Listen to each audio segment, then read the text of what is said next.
Meus amigos, muito boa noite. Para mim é sempre motivo de felicidade estar aqui no canteiro, entre pessoas amigas. Então eu agradeço o convite dessa casa, agradeço a presença de todos vocês. Que Jesus nos ilumine e nos abençoe com a sua paz e a sua proteção. Hoje nós falaremos sobre direito de liberdade. O capítulo que nos serve de tema está inserto numa obra que foi elaborada pela veneranda Joana de Ângeles, psicografia de Divaldo Pereira Franco, Leis Morais da Vida. Em cada capítulo, Joana de Ângeles esmiuça os conhecimentos trazidos na parte terceira do Livro dos Espíritos, que versa sobre as leis morais. E hoje, nesse capítulo que nos serve de tema, nós falaremos sobre lei de liberdade. Deus utiliza as suas leis para regular as relações e o aprimoramento dos espíritos.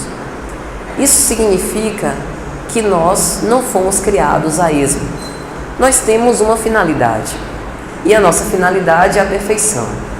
Então, nenhum de nós pode fugir deste destino. Essa é a nossa fatalidade. Nós, queiramos ou não, seremos perfeitos.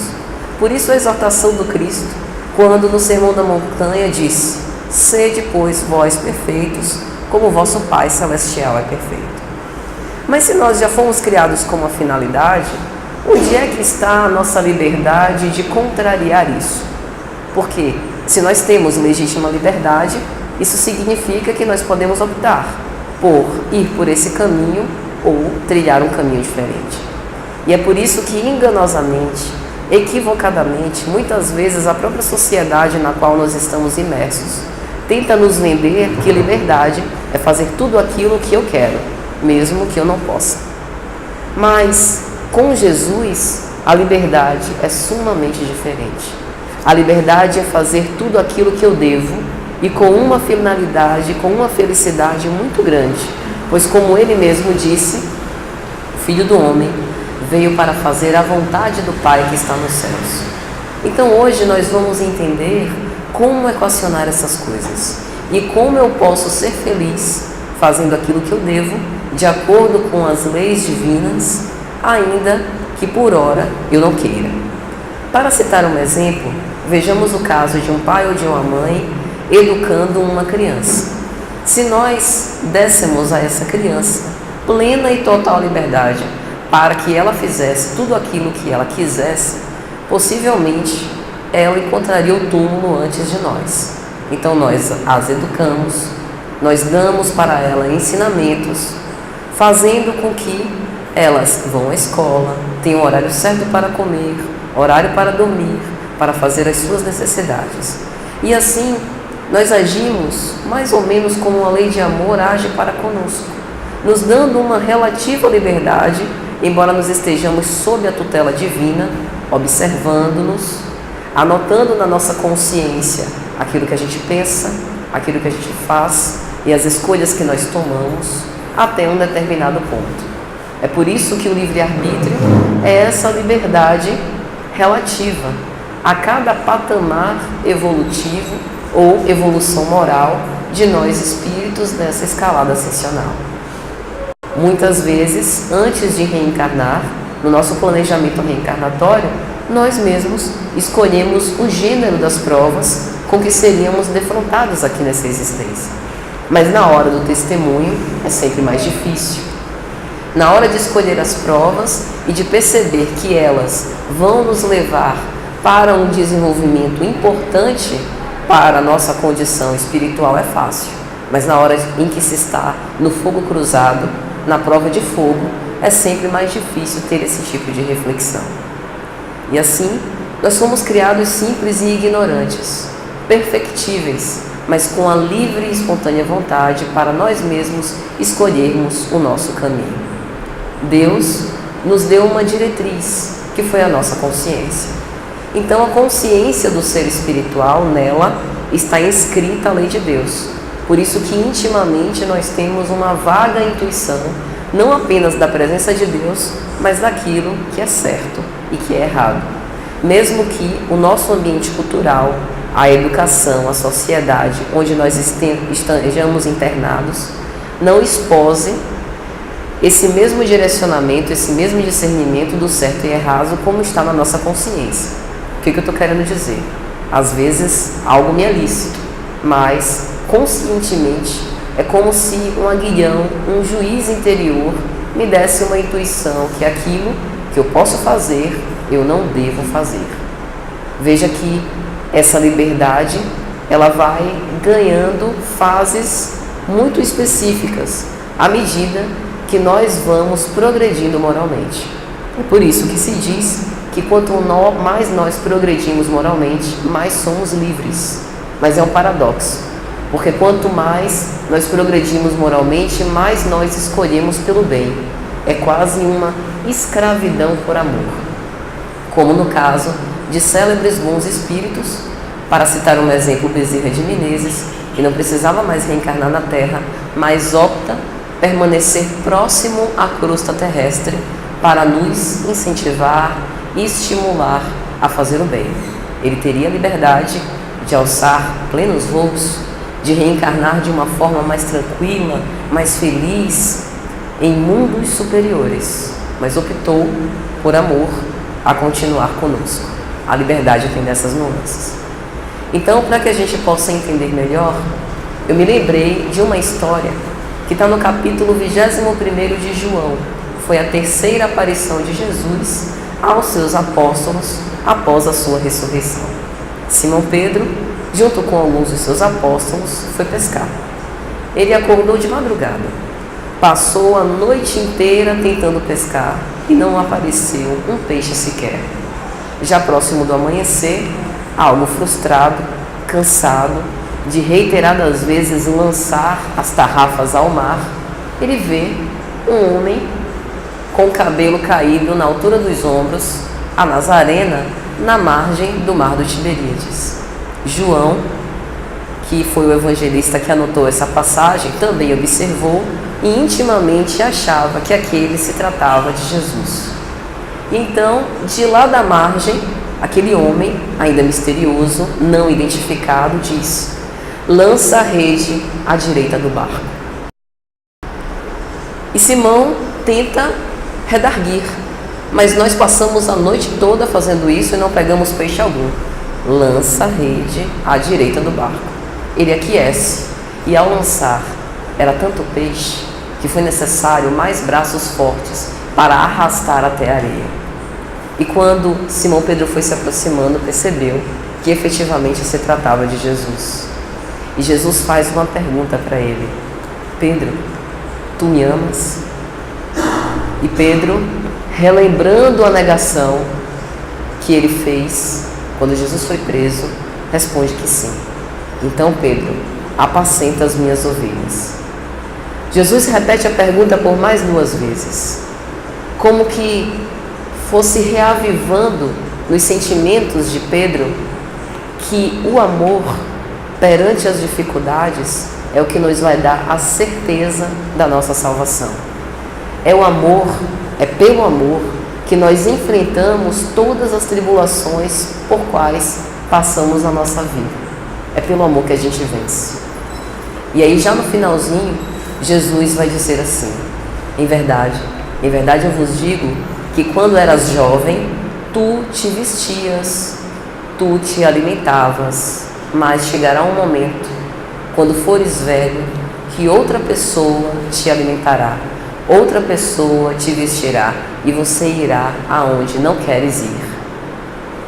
Jesus não falava exatamente da idade do idoso, que em geral a gente, quando é moço, tem o vício da juventude, se exercita, tem flexibilidade, vai ficando velhinho, vai perdendo um pouco dessa flexibilidade juvenil. Não era disso que Jesus falava, porque Jesus não falava para corpos que vão perecer. Jesus falava para espíritos. Jesus estava falando sobre liberdade. Quando nós somos jovens, quando nós fomos recém-criados por Deus, nós, simples e ignorantes, podemos escolher. Podemos optar pelos caminhos que fomos seguindo, e isso foi nos equipando de experiências. Hoje nós temos as nossas experiências, algumas malogradas de erros que não pretendemos mais repetir, e outras que são as nossas conquistas morais, as nossas virtudes. Mas quando o espírito chega num grau de amadurecimento psicológico, ele começa a ir onde ele não quer, mas onde ele deve. São as provas. Às vezes nós estamos presos a conjunturas muito difíceis. É a doença em relação à qual nós procuramos na medicina e não há solução nem cura, mesmo com uma medicina tão avançada. Ou às vezes há cura, mas é um processo tormentoso que nos gera muita aflição, que parece que testa a nossa paciência, a nossa perseverança, a nossa vontade de viver. Às vezes as nossas provas é a vivência em família. Uma família, em relação a alguns parentes, eu apresento conflitos psicológicos. Não tenho aquela afinidade, nem aquele amor, como se idealizaria numa família perfeita. Às vezes a minha prova é solidão. E eu tento instituir a minha própria família, mas não consigo.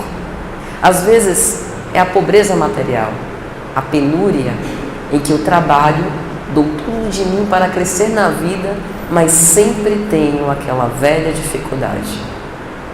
Mas, se nós quisermos nos liberar dessas conjunturas difíceis, o nosso Jesus, o nosso Messias nos ensinou que é através da resignação e coragem.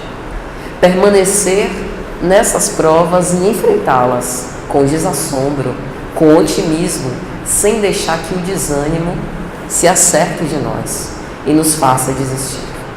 E assim, perseverando e lutando dia após dia, é que nós vamos finalmente alcançar a nossa liberdade. Porque todas essas provas, elas nos servem para esse aprimoramento espiritual, esse desenvolvimento moral. Ela nos ensina. Se nós optarmos por nos evadir delas, nós podemos. Não é isso que a sociedade apregoa? Se você tem uma família tóxica, livre-se dela. Não importa se são seus pais, se são seus filhos. Você não precisa permanecer conectado com pessoas que não te fazem crescer. Mas, para nós que somos cristãos, sabemos que a proposta do amor não é essa. A proposta do amor consiste em permanecer e tentar, em dar mais de nós mesmos, dar do nosso tempo, da nossa atenção, dar da nossa paciência, da nossa tolerância. É difícil, mas é o caminho, é a porta estreita que Jesus nos ensinou. E quando a gente vai conseguindo alcançar essa maturidade, a gente percebe que a gente já não mais está na conjuntura porque foi algo imposto, que foi uma expiação. A gente percebe agora a utilidade daquela prova para o nosso adiantamento. E aí, a gente é livre. E quando a gente é livre, a gente conhece a verdade. E por isso que, e conhecereis a verdade, e a verdade vos libertará. Quando a gente compreende as razões pelas quais Deus escolheu aquele tipo de prova, aquele tipo de desafio para a gente é livre para escolher pelo melhor. O mundo mostra para a gente que o melhor é fruir dos prazeres, se relacionar hoje com uma pessoa, amanhã com outra, usar as pessoas e extrair delas o que elas podem me favorecer ou me beneficiar, sem necessariamente que eu tenha qualquer contrapartida. Porque quando eu enjoar de uma pessoa, é só bloquear, ignorar e pronto, passa para outra. Mas nós não somos descartáveis. Nós temos o nosso valor, nós somos irmãos e nós precisamos desenvolver esses laços de afetividade. Nós estamos aqui para viver a fraternidade trazida pelo Cristo. Então essa compreensão é a compreensão da verdade. E quando a gente entende isso, a gente enfrenta com mais felicidade essas provas. E aí, o próprio evangelista João, no seu capítulo 3, vai falar uma coisa, repetindo, anotando o que Jesus disse, que é extremamente enigmático. Jesus disse assim: o vento sopra onde quer, Você escuta o seu som, mas não sabe de onde ele vem, nem para onde ele vai. Assim ocorre com todos aqueles que foram nascidos pelo Espírito. Nós vemos que através das reencarnações, nós vamos obtendo um corpo físico, retornamos à carne para ter as nossas provas, para ter os nossos desafios. E aí nós vamos renascendo pela água, como disse Jesus a Nicodemos. Renascer pela água é voltar ao corpo, ter uma nova vida, um novo conjunto de experiências, numa nova conjuntura familiar, num novo contexto cultural. Mas nós podemos passar de reencarnação em reencarnação sem necessariamente evoluir muito. Nós podemos inclusive estagnar. Aprendemos em O Livro dos Espíritos que o espírito não retrograda jamais e que ele é arrastado pela marcha do progresso. Mas se nós não fizermos nenhum esforço, poderemos passar longos anos estagnados. Mas se nós aproveitarmos cada uma dessas experiências para reavaliar a nossa conduta e mudar a nossa postura perante a vida, aí nós seremos renascidos pelo Espírito. Nós vamos evoluir e amadurecer psicologicamente e com isso também crescer moralmente. Se nós pensamos em Maria Madalena, que tinha uma vida aos olhos do mundo considerada vulgar, meretriz, promíscua, no momento em que ela vê o Cristo, ela percebe que é aquele ideal que ela queria abraçar para a sua vida inteira. Ela se arrepende do modo como procedeu até então e não volta a repetir os velhos equívocos. Esse detalhe é importante, porque muitos de nós também já conseguimos nos arrepender. Mas por uma espécie de magnetismo, a gente acaba ainda se sentindo fortemente atraído pelos erros do passado. E vez ou outra, nós que ainda somos frágeis, ainda estamos imperfeitos, nos vemos nos mesmos erros que já vemos repetindo há muitos anos. É porque é preciso mais força de vontade de nossa parte para vencer essas más inclinações. Porque nenhum arrastamento para o mal é irresistível. Nós sempre teremos a capacidade de decidir. Decidir se levar ou decidir não permitir mais cair nesses velhos equívocos. E Maria Madalena, depois de reavaliar a sua conduta, muda a sua postura. E ela vive o próprio Evangelho, assim como também Paulo de Tarso. Após a aparição do Cristo às portas da estrada de Damasco, reavalia completamente a sua conduta e se torna um homem novo. Foi fácil? Não foi. Quem lê a obra Paulo e Estevão vê. Paulo muitas vezes sofreu, precisou passar por cima do seu orgulho da raça, do seu ego muito inflado. Ele que tinha o conhecimento de doutor da lei, se sentia, qual israelita, superior aos gentios. E mais tarde ele se torna o apóstolo dos gentios. Ele vai até aquele povo que não tinha as bases da lei de Moisés para os ensinar o amor de Deus.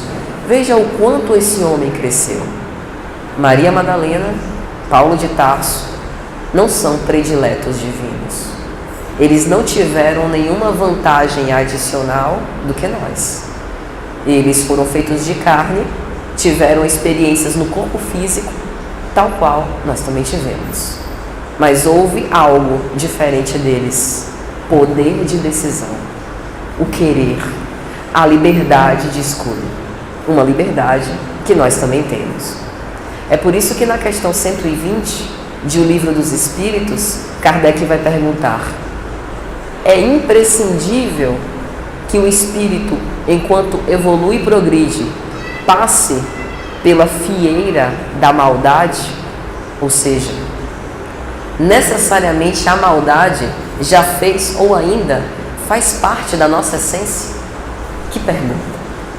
Se os espíritos dissessem a Kardec, sim, a maldade é uma fase do processo evolutivo, como explicar Jesus, que que caminhou e progrediu em linha reta para Deus, sempre escolhendo o melhor. Mas os Espíritos respondem que não. Todos nós precisamos passar pela fieira da ignorância. Ou seja, se fomos criados simples e ignorantes, significa que em um determinado momento nós não tínhamos ciência do caminho correto, mas tivemos as experiências. Pensemos na nossa primeira experiência, a primeira prova que nos foi imposta. Nós tínhamos 50% de chances de acertar ou de errar. Vamos supor que nessa primeira experiência nós erramos. Tivemos então uma experiência que nos deu ciência para aquela situação. A partir daquele momento nós soubemos o que não deveríamos fazer. E aí na segunda prova nós já tínhamos o conhecimento sobre o que não deveríamos fazer.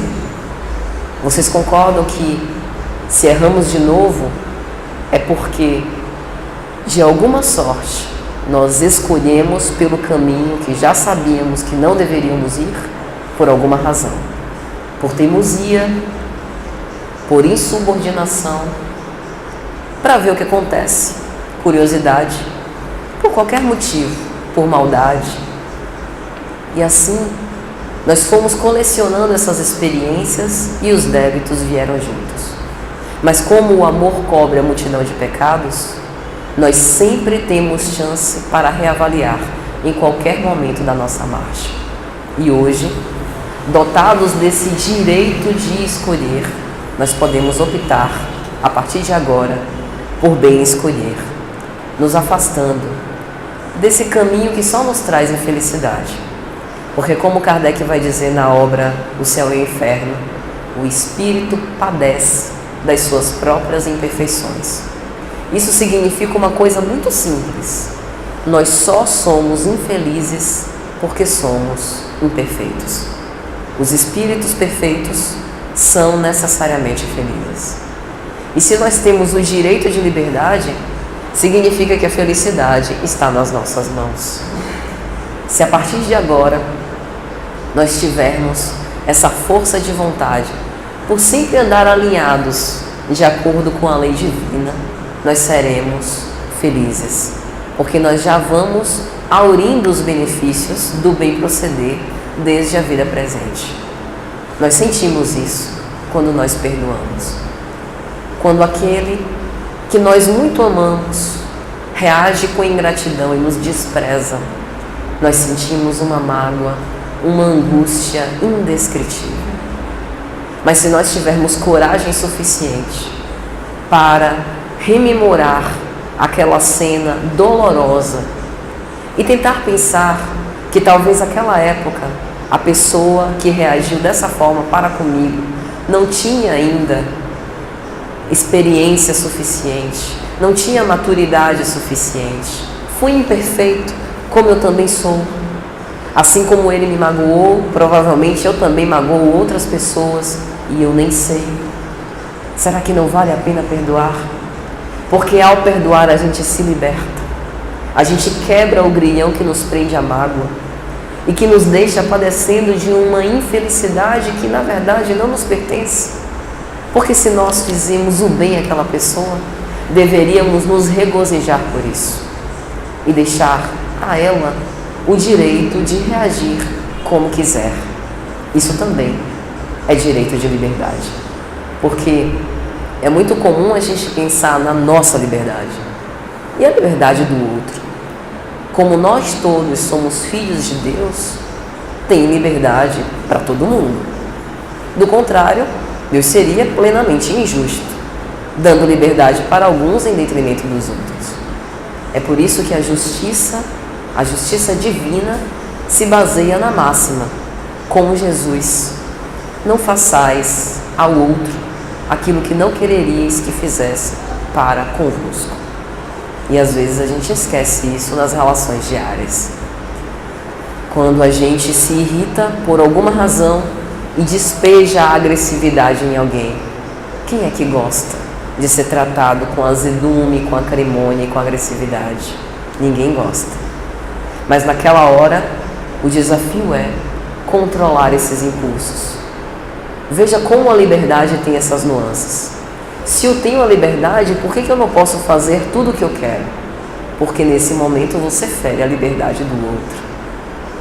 De não destratá-lo, porque eu também não gostaria de ser destratado. E dessa forma, veja que mágica, a gente transforma as relações em relações muito mais saudáveis, porque todos passamos a nos sentir felizes, porque somos tratados com respeito, com amor, com carinho, com educação, com gentileza. Quem que não gosta de gentileza?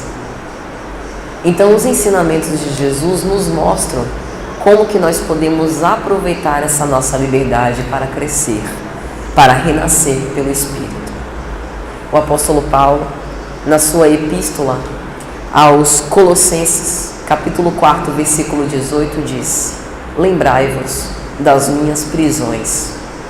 E eu acho essa exortação de Paulo muito apropriada para o momento em que a gente vive. Porque nós, invariavelmente, temos muitas prisões. Às vezes, nós não estamos no nosso emprego dos sonhos. Às vezes, nem emprego a gente tem.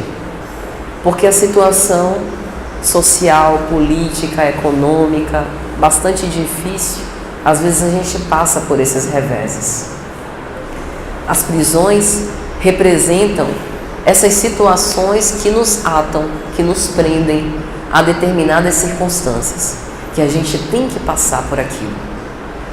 E é interessante Paulo dizer isso, porque Paulo, o auge da sua produtividade, das suas epístolas, das suas pregações, pasmem, foi quando ele esteve preso. Então ele, mais do que ninguém, tem autoridade moral para falar de prisões, porque ele foi perseguido, foi apedrejado, quiseram-no morto. Várias vezes ele saiu fugido de cidades e aproveitou isso para fazer as excursões de propaganda do Evangelho. Veja que tudo tem um lado bom. Então, quando Paulo pede que nós nos lembremos das nossas prisões, das prisões dele, é para que quando nós estivermos nas nossas prisões, nós não repitamos o erro que ele teve quando, antes da conversão, ele assassinou os cristãos. Na época, Saulo de Tarso, doutor da lei, tinha um conhecimento da lei de Moisés e ele queria convencer os outros a que aquela era a verdade absoluta. E a pretexto deste convencimento, que cá entre nós era uma reflexão do legítimo amor a Deus que ele tinha, ele tirou a vida dos outros. Então ele levou esse fanatismo às últimas consequências. E guardadas as devidas proporções, às vezes a gente observa isso nas redes sociais. Quando eu tenho uma opinião, convicção qualquer que seja, política, religiosa, sobre alguma notícia, no momento em que eu torno a minha opinião pública, eu abro espaço para que as outras pessoas também se posicionem. Porque se eu não quisesse ouvi-las, eu guardaria a opinião para a minha intimidade. Deixaria minha opinião em regime privado. No momento em que eu publico, eu dou ao outro o direito também de posicionar-se. E se o outro se posiciona com a opinião contrária da minha, que bom, porque o discurso se enriquece. Eu mostro os meus argumentos porque eu defendo aquela opinião. O outro mostra os argumentos porque defende outra opinião. E no final, a gente poderia até sair se abraçando, todo mundo amigo e todo mundo bem. Mas não é isso que a gente observa em geral nas redes sociais. Começa a briga, a dissensão. Alfred Adler, psiquiatra, psicólogo, costumava dizer que isso é o desejo de poder, de você imprimir no outro as suas convicções, as suas certezas, sendo que nenhum de nós tem pleno conhecimento da verdade. Nem a gente sabe o que é certo. Como é que a gente quer impor isso ao outro? Nem Deus, que é a inteligência suprema, nos constrange para que nós sigamos um caminho tal ou qual, nos dando a legítima liberdade de escolha, por que nós vamos constranger alguém? Ou até pior, brigar com alguém pelo fato dele exercer um direito que lhe é legítimo, a liberdade de consciência. Então veja como as palavras de Paulo são atualíssimas. Lembrai-vos das minhas prisões. Mesmo quando eu estive com a minha liberdade cerceada, eu pude viver e falar do Evangelho. O Evangelho é para todos os momentos, principalmente os momentos difíceis. O Evangelho é para que nós possamos dar valor à nossa liberdade, bem utilizá-la. A própria legislação humana nos mostra isso. Nós nascemos livres, mas a partir do momento que nós cometemos crimes, que nós agimos contra a Constituição e as leis, a própria lei precisa ser aplicada em nós e cercear temporariamente a nossa liberdade, para que as relações sociais consigam se manter no regime de harmonia dentro daquilo que é aceitável. Se a nossa legislação humana tão imperfeita faz isso, imagine a sabedoria das leis divinas, que muitas vezes nos coloca para passar por certas provas, por certas expiações que são necessárias ao nosso aperfeiçoamento para darmos valor a essa liberdade tão cara e que nos faz progredir tanto moralmente. Todas as vezes que nós desacatarmos, portanto, essas definições da lei divina, nós sofreremos. E se não quisermos sofrer, é bem fácil. Basta agir com responsabilidade.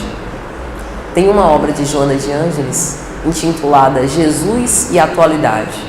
E no capítulo que ela fala sobre liberdade, ela fala justamente sobre responsabilidade. À medida que nós vamos ganhando liberdade, nós vamos também ganhando responsabilidade. É como a máxima que o Cristo nos trouxe: a cada um segundo as suas obras. Se nós temos o direito de liberdade, nós também herdamos o dever pela responsabilidade dos nossos pensamentos e das nossas ações. É por isso que nós somos responsáveis por aquilo que pensamos, por aquilo que dizemos, pelas emoções que nós causamos nos outros, por aquilo que nós compartilhamos, pela forma como nós nos comportamos. Porque nós estamos juntos, vinculados, pelo menos por um laço social. E nós vamos funcionando como espelhos uns dos outros. Vamos, se temos uma conduta aceitável, estimulando outras pessoas. E nos nossos erros, nós também servimos como exemplos negativos para aquilo que não deve ser feito. Então, muitas vezes, uma coisa equivocada que nós fazemos não afeta apenas a nós, principalmente se nós servimos de exemplo direto para alguém.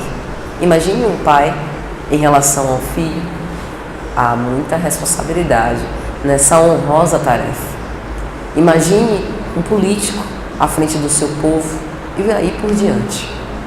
Então, quando nós pensamos nessa responsabilidade, nós precisamos pensar qual o nosso grau de responsabilidade para a nossa própria conduta. Será que a gente se lembra disso nas nossas relações? Como Joana diz, a responsabilidade liberta o indivíduo de si mesmo, alçando aos planos superiores da vida. No momento em que eu ajo com responsabilidade, eu me preocupo com as minhas ações e com o reflexo disso. E é por isso que o Espiritismo se opõe ao materialismo. Porque para o materialismo só há a realidade visível, a realidade do mundo material. Então as repercussões das minhas ações, elas serão desdobradas no tempo presente, aqui mesmo. Mas como o Espiritismo tem por base o espiritualismo, nós acreditamos que a vida continua, que nós somos espíritos imortais e que, portanto, nós levaremos a herança das nossas ações, que nós precisaremos prestar contas, porque nada fica esquecido pela lei. Mas lembremos da nossa finalidade. Porque a lei não é de uma justiça severa, punitiva. Você errou e terá que pagar. Terá que purgar todos os seus débitos em regime de total escassez. Não. A justiça divina, ela é permeada pelo amor e pela caridade. Pelo amor que cobre uma multidão de pecados. Por isso, todas as vezes que nós escolhermos mal, basta fazer o bem. Repetir os ensinamentos de Jesus. Onde nós estivermos. Dentro de casa, no nosso trabalho, no trânsito. Em todas as circunstâncias, nós podemos ser esse Evangelho vivo.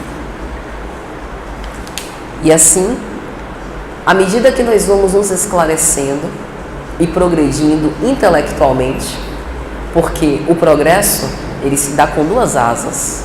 A asa da inteligência, que pode nos fazer alçar voos maiores, e a asa da moralidade. A inteligência muitas vezes tem nos servido para que a gente piore os nossos débitos. Inteligência aqui não diz respeito apenas ao conhecimento formal que nós temos na academia, nas escolas, na faculdade. A inteligência é também o equilíbrio das emoções. Inteligência emocional. A inteligência é essa sabedoria de se relacionar bem, utilizar os recursos que nós temos à nossa disposição para crescer. E o aprimoramento moral é esse desenvolvimento dessas potências do nosso espírito, da paciência, da temperança, da benevolência, da misericórdia. Quantas vezes Jesus falou sobre a misericórdia e quão impiedosos nós temos sido. A nossa sociedade é uma sociedade marcadamente narcísica, ególatra, que em geral apregou a individualidade. Farinha pouca, meu pirão primeiro. E depois, um pouco mais de pirão para mim, porque eu posso sentir fome mais tarde. O outro, deixa para lá. É essa cultura da indiferença pela necessidade alheia, falando de uma forma geral, o egoísmo. Falando de uma forma geral, obviamente, porque, graças a Deus, nós temos exceções. Então, essa sociedade não entende bem o que é essa renúncia e dar de si mesmo. O que é perdoar e esquecer, não buscar ser compreendido, mas compreender acima de tudo. O que é essa liberdade que dá ao outro a liberdade de ser quem quiser. Por isso que nas páginas policiais, às vezes a gente vê crimes passionais em que o outro não aceitou uma rejeição, em que o outro não aceitou a liberdade que o cônjuge tinha de desfazer a relação e seguir uma nova vida. Às vezes nós sentimos que o outro é a nossa propriedade, mas sabemos que o amor verdadeiro, ele não é assim. O amor verdadeiro, ele liberta, deixa a porta aberta, porque os laços legítimos de afeto, eles são inquebrantáveis. Após a morte, continuarão vivos, porque tudo que Deus faz é para a eternidade. A vida que Ele nos deu é para a eternidade. Os vínculos de afeição legítima, que não precisam do corpo para a demonstração de afeto, que são liames psíquicos, coração a coração, eles sobrevivem às dificuldades. Por isso que Paulo, na Epístola aos Coríntios, diz que o amor tudo espera, tudo suporta, tudo crê, que o amor é paciente, não tem desejo de atendimento dos seus interesses. Esse amor é um amor sublime, mas é um amor que nós podemos alcançar se nós entendermos a liberdade que o outro tem de nos amar ou não. Porque o amor é um exercício individual. Sou eu que amo, eu que opto amar alguém, mesmo que o outro alguém não me ame de volta. Isso não é uma troca. O amor não é um comércio em que eu preciso mercadejar doses de amor para me saciar. O amor é uma fonte da qual a gente se nutre por desenvolver essa afeição legítima. Mas para entender isso, a gente precisa ainda passar pelo degrau mais básico. Um degrau que muitas vezes a gente tropeça, que é o degrau do respeito. Porque sem respeito não pode haver amor. O respeito é essa tolerância, esse entendimento que o outro é tão livre quanto eu. Esse entendimento que o nosso aperfeiçoamento é diferente. Nós vamos progredindo em tempos diferentes, em áreas diferentes. Por exemplo, se eu já consigo ter paciência em relação àquelas pessoas que são repetitivas, cansativas, e o outro não, o outro pode me ensinar a ser disciplinada, coisa que eu ainda não sei. Então, nós temos tantos progressos morais a fazer que a escala evolutiva é infinita. Compreender essas diferenças faz parte do estado sadio das nossas relações e tem tudo a ver com o direito de liberdade que nos foi dado por Deus. E mais uma vez, falando sobre o apóstolo Paulo, na sua epístola aos Romanos, capítulo 1, versículo 14, ele vai dizer: eu me sinto devedor de gregos e bárbaros, de sábios e ignorantes. E por muito tempo eu fiquei pensando nessa assertiva. Por que Paulo disse isso? O devedor aqui é uma dívida dupla.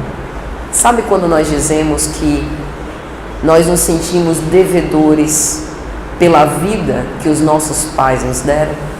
Muitos dos nossos pais não teriam nem condições materiais de nos ter, mas ficaram tão felizes pela notícia, às vezes inesperada na nossa vinda, que fizeram o maior sacrifício para nos criar, para nos ter, e aqui estamos nós. Essa é uma dívida de gratidão impagável, porque se eles não tivessem funcionado como co-criadores com Deus, nos dando esse envoltório físico, nós não teríamos reencarnado e nós não teríamos as chances que temos tido nessa vida para poder reavaliar a nossa conduta e evoluir cada vez mais. Então, quando Paulo diz que ele se sente devedor a gregos, é porque os seus professores eram de Atenas, eram de origem grega, Gamaliel, Hilel e tantos outros. Aqueles sábios, fariseus, doutores da lei, que ensinaram ele, eram provenientes da Grécia, eram gregos. Então essa primeira dívida de que Paulo fala é essa dívida de gratidão, de reconhecimento. E por que ele disse que se sentia devedor dos bárbaros, dos ignorantes? Porque a partir do momento que a gente se reconhece, porque para que a gente sinta gratidão é necessário maturidade. É por isso que às vezes a gente reclama de tudo, reclama do calor, reclama do sol, reclama de ter que acordar cedo. Nessa postura algo ingrata, é porque a gente não está reconhecendo o valor que a vida tem.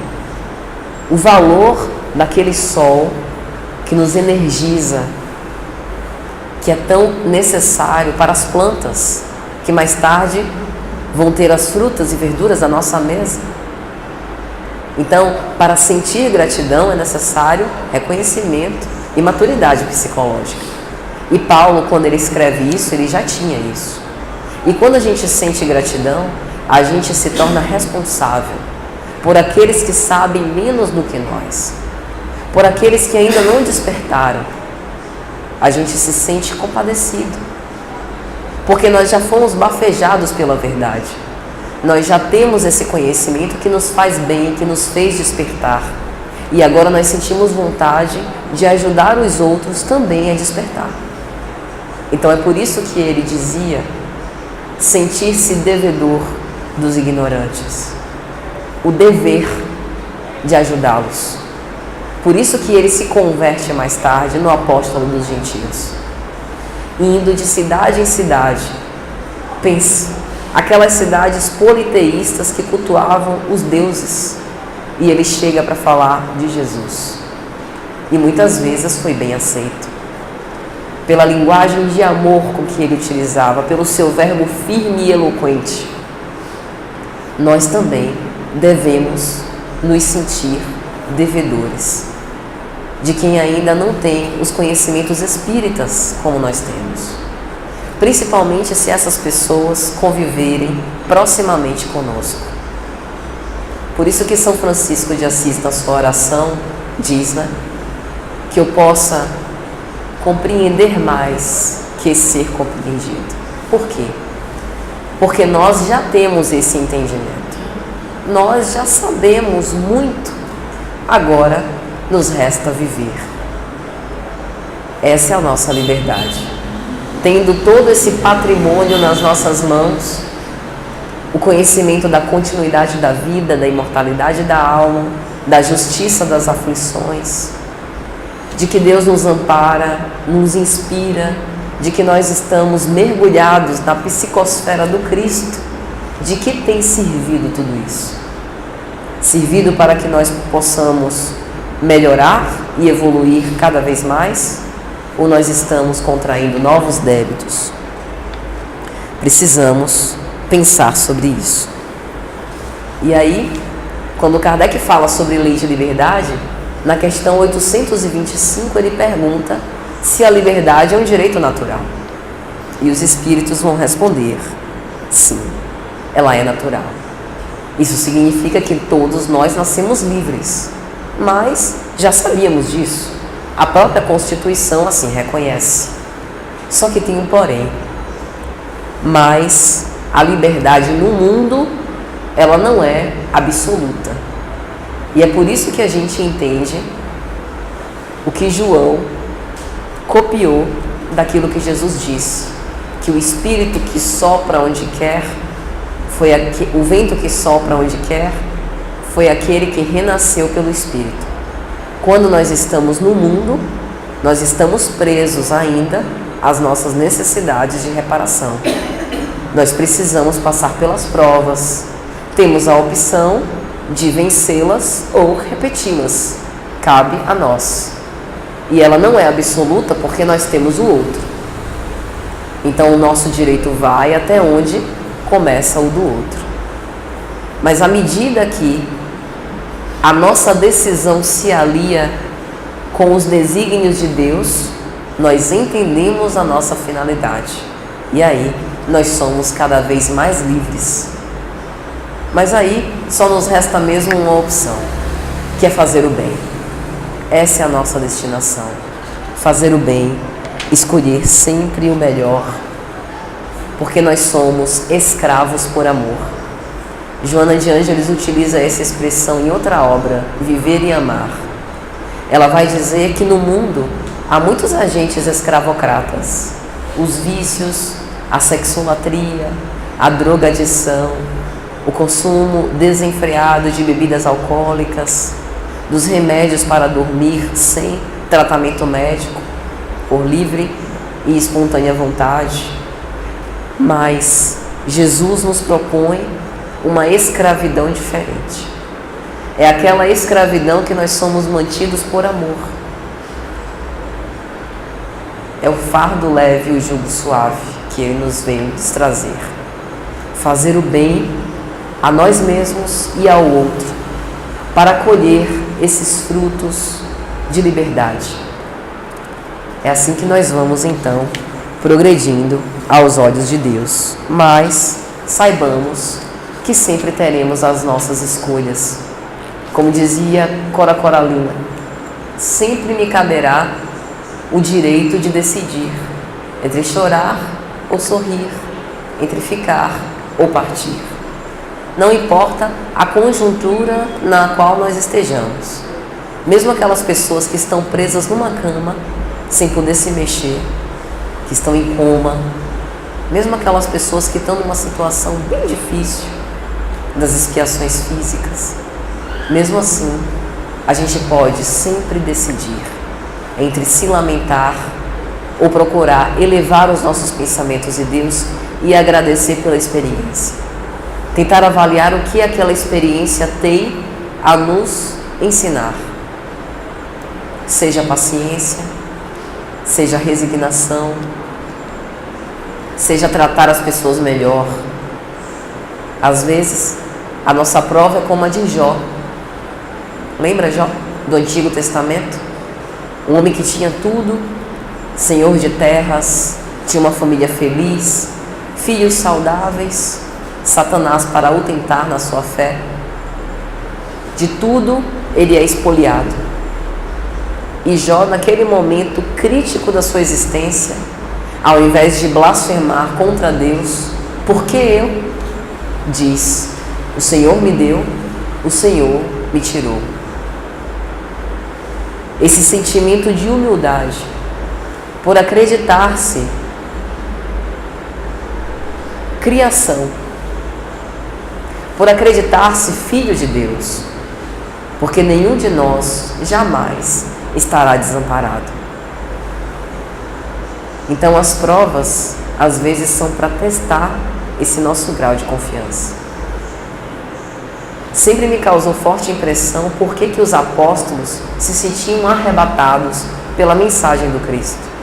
Por que eles largaram tudo para segui-lo?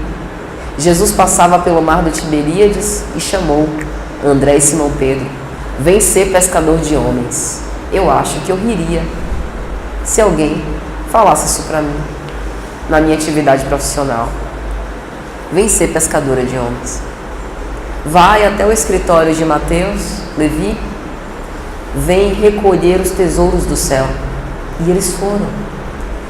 Veja que a questão não é o discurso, não são as palavras, é o magnetismo por trás das palavras. É aquela presença indescritível de Jesus. E ainda hoje ele faz os mesmos apelos para nós. São apelos que estão dentro do nosso coração, para que a gente possa proceder no bem, calar perante as injúrias, quando alguém tenta nos tirar do sério, para que a gente não vá para a mesma faixa, para que a gente esqueça as ofensas, como nós também temos o esquecimento das ofensas e das faltas que cometemos. Essa é a justiça divina que nos faz ter liberdade. E aí, meus amigos, já caminhando para o final, há uma obra de André Luiz intitulada No Mundo Maior, e tem um capítulo, Reaproximação, capítulo 19, que narra a história de uma mulher chamada Ismênia. Ismênia era uma moça que tinha um irmão e ela tratava esse irmão com desvelado carinho. O pai deles tinha muitas posses e, como esse seu irmão era muito avarento, tinha cupidez pelo dinheiro, ele decidiu, Cláudio, fazer uma artimanha para extorquí-la, para que tudo de herança que o pai deixou fosse apenas para ele e ela ficasse na miséria.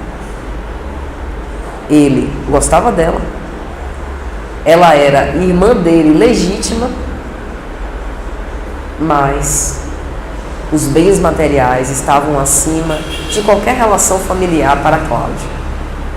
Não preciso nem dizer que Cláudio desencarnou muito mal. Ismênia ficou na extrema pobreza. Era uma moça jovem, e isso que deve ter se passado na década de 20. Naquela época, o casamento era muito importante para as mulheres. Depois que conseguimos efetivamente nos emancipar, trabalhar, a independência, etc. Ela foi obrigada a se homiziar com um homem rude que batia nela, que a maltratava, que a deixava numa posição extremamente humilhante. Mas ela, em momento algum, odiou o seu irmão. Ela entendeu que provavelmente ele aprenderia mais cedo ou mais tarde que o valor da vida não está no dinheiro que se tem, mas nos afetos que a gente consegue desenvolver. Ela morreu na extrema miséria e na penúria, cheia de filhos, com casada com um homem tão pobre quanto ela e que ainda a maltratava. Ambos desencarnaram. Ela, pela forma como se comportou perante essa dura prova, convenhamos, cresceu muito, avançou muito moralmente, tanto que foi para um lugar bem diferente do de Cláudio. Cláudio permaneceu nas densas sombras e por anos, décadas, desencarnado, ainda pegava aqueles restos de lama, achando que era o seu rico dinheiro. Aconteceu, portanto, uma reaproximação. Havia uma necessidade de Cláudio reencarnar e o mentor espiritual convida Ismênia para uma proposta. Ismênia reencarnaria como a mãe de Cláudio. O que vocês escolheriam? Quando eu li isso, não posso mentir, eu pensei, agora ele vai aprender direitinho na minha mão. E a forma como Ismênia age, com imenso amor, não obstante tudo que passou, é de emocionar. Ismênia poderia ter escolhido tornar-se uma obsessora de Cláudio, perseguindo ele além túmulo. Seria explicável isso? Sim. Embora não estivesse consoante às leis de Deus, mas é fácil da gente entender esse ódio. Mas ela optou pelo amor. E assim ela se tornou livre. E quando ela se tornou livre, escolheu ajudá-lo. Assim também pode acontecer conosco. Um grande abraço a todos e muita paz.